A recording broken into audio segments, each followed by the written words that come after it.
Students, जैसा कि हमने लास्ट लेक्चर में शुरू किया था हमारा टॉपिक फार्मास्यूटिकल लेजिस्लेशन, उसके अंदर हमने एक कमेटी पढ़ी थी, ड्रग इंक्वायरी कमेटी DEC। तो आपको डिस्क्रिप्शन बॉक्स में उसका लिंक शेयर कर दिया जाएगा, तो हम उसको फर्दर टॉपिक को कंटिन्यू करते हैं। आज हम पढ़ रहे हैं बोहर कमेटी। बोहर कमेटी है एक, वो पढ़ते हैं। In October 1943 health survey and development committee वो set up by the government of India under the chairmanship of sir Joseph Bhore. October 1943 में एक health survey and development committee set up की गई थी, गवर्नमेंट ऑफ इंडिया की तरफ से सेटअप की गई थी। किसके अंडर सेटअप की गई थी? चेयरमैन थे sir Joseph Bohr. Sir Joseph Bohr के अंडर गवर्नमेंट ऑफ इंडिया ने एक health survey and development committee setup करी थी 19 अक्टूबर 1943 में। तो इस चेयरमैन के नाम से सर जोसेफ बोहर, इन्हीं के नाम से इस कमेटी का नाम पड़ा है बोहर्स कमेटी।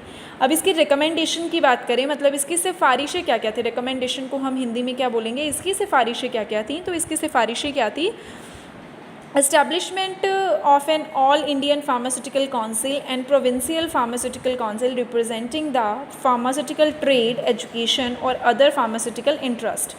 इसका क्या एक मेन पर्पस था कि ये एक फार्मास्यूटिकल इंडियन फार्मास्यूटिकल काउंसिल को इस्टेब्लिश करें या फार्मास्यूटिकल प्रोविंशियल फार्मास्यूटिकल काउंसिल को रिप्रेजेंट करे, ताकि फार्मास्यूटिकल ट्रेड, एजुकेशन और फार्मास्यूटिकल इंटरेस्ट को हम रिप्रेजेंट कर सकें। ठीक है। सेकेंड पॉइंट है starting of revised course of studies कि लाइसेंस्ड फार्मासिस्ट होना चाहिए और एक ग्रेजुएट फार्मासिस्ट होना चाहिए, ये इसका मेन फोकस था। Third one is setting up of central drug laboratory. Central drug laboratory का सेटअप होना चाहिए, ये इसकी 3 रिकमेंडेशन थी इम्पॉर्टेंट। अगर अब हम नेक्स्ट कमेटी की बात करें तो वो थी हमारी भाटिया कमेटी। ठीक है। तो इसके अंदर क्या था? The government of India in 1953 appointed the pharmaceutical inquiry committee under chairmanship of major general SL Bhatia.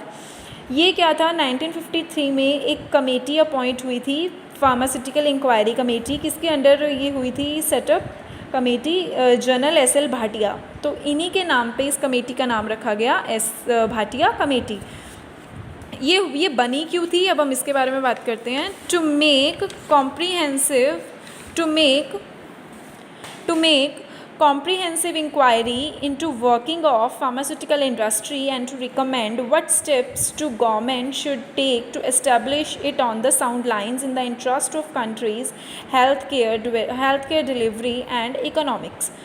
इसका क्या मेजर रोल था कि ये बनी क्यों थी? ताकि फार्मास्यूटिकल इंडस्ट्रीज़ जो हैं, इसका मेन रोल यही, मेन फोकस यही था कि जो फार्मास्यूटिकल इंडस्ट्रीज़ हैं वो वर्क कर सकें इसके अंडर, इस कमेटी के under, and to recommend what steps the government should take. और इनका एक वर्क और था कि ये कमेटी रिकमेंड कर सके गवर्नमेंट को कि हेल्थ केयर डिलीवरी और इकोनॉमिक्स के लिए हम क्या क्या चीज़ें इस्टेब्लिश कर सकते हैं, या उनको स्टेबल करने के लिए, हेल्थ को स्टेबल करने के लिए हम क्या क्या चीज़ें स्टेबलाइज कर सकते हैं। ये इसका मेन पर्पस था कि कमेटी जो है वो गवर्नमेंट को रिकमेंड करे, गवर्नमेंट को काफ़ी सारी मतलब इंक्वायरीज़ दे कि हम क्या कर सकते हैं जिससे जो हेल्थ केयर डिलीवरी है और जो इकोनॉमिक है उसको हम स्टेबलाइज कर सकें।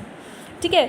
The committee submitted its report in June 1954। Committee ने जो सबमिट की रिपोर्ट गवर्नमेंट को वो जून 1954 में की, ताकि गवर्नमेंट इकोनॉमी को और हेल्थ केयर डिलीवरी को एस्टैब्लिश कर सके और उनको एक फॉर्म में स्टेबलाइज कर सके। एंड मोस्ट ऑफ इस रिकमेंडेशन हैव बीन इम्प्लेंटेड, और जो इम्प्लीमेंटेड एंड जो इंक्वायरीज कमेटी ने दी थी तो उसके अंदर मोस्ट ऑफ द जो रिकमेंडेशंस थी वो इम्प्लीमेंट भी हुई थी, जो भी इंक्वायरीज गवर्नमेंट को दी गई थी। सो गाइज़, आपका ये चैप्टर यहाँ पे कंप्लीट हो गया है, इंट्रोडक्शन। अब नेक्स्ट वीडियो भी आपको जल्दी ही शेयर देखने को मिलेगी। Thank you.